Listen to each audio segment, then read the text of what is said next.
They are coming back from the funeral and the feelings are already beginning to shift. Mixed with the grief at losing the patriarch is a sense of anticipation and tension. How did he leave his money and his property? Who gets what? Perhaps all will be well, but as evidenced by an increasing number of cases, it could also lead to conflict, bitter court battles, and sometimes family quarrels that can go on for generations. What is it about property that so stirs our most primal emotions? Today's show explores the role of dirty, sexy, full of friction money. Devdutt Pattnaik is a leading mythologist and author of 14 best-selling books on mythology. He is a frequent speaker at international conferences, including at TED. Currently Chief Beliefs Officer with the Futures Group, Devdutt says mythology contains a culture's deepest stories, rituals, and symbols. And when you decode the wisdom locked here, you can get answers to why we behave the way we do. Today, he talks about 3 goddesses that impact the role that money plays in a family.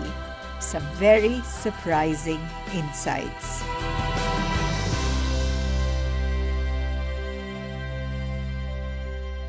One of the subjects I wanted to really deep dive into with you is the subject which actually occurred to me because I see it happening all around, is the number of conflicts and friction that happens within families because of money related issues, and very specifically property and land related issues. Why is this an area that is so prone to conflict? Whenever you're looking at the Ganga, look at the Gangotri. If the Gangotri is polluted, the Ganga will be polluted. So the source of a problem has to be always looked at. So let's look at the source of property. Where does property come from? Property first is not a natural phenomena. It doesn't exist in nature. It's a cultural phenomena. Human beings believe in something called property. A tiger cannot pass its territory, it cannot bequeath it to its son, except in Walt Disney films like Lion King. Now, why do we have property? We need property because it ensures our survival. My food, clothing, shelter, my gadi takes me to one place to another, my house. But property is also a source of significance. आपकी औकात क्या है?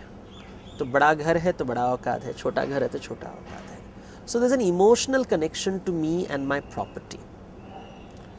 You are valued in society based on the value of your property.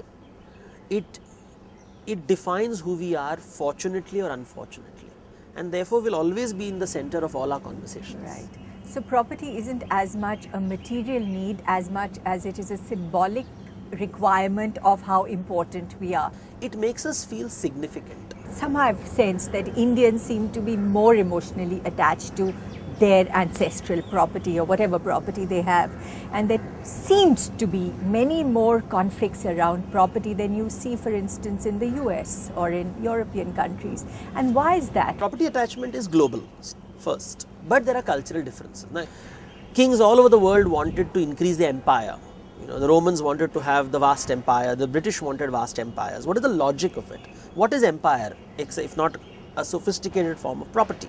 When the child grows 17 or 18, the child is expected to leave the parents' house and start his life on his own terms.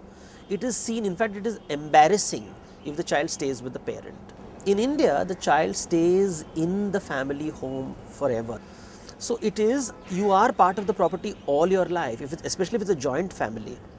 And until recently, we only had joint families. So the notion of dividing the property was dividing the family, which was a huge emotional conflict.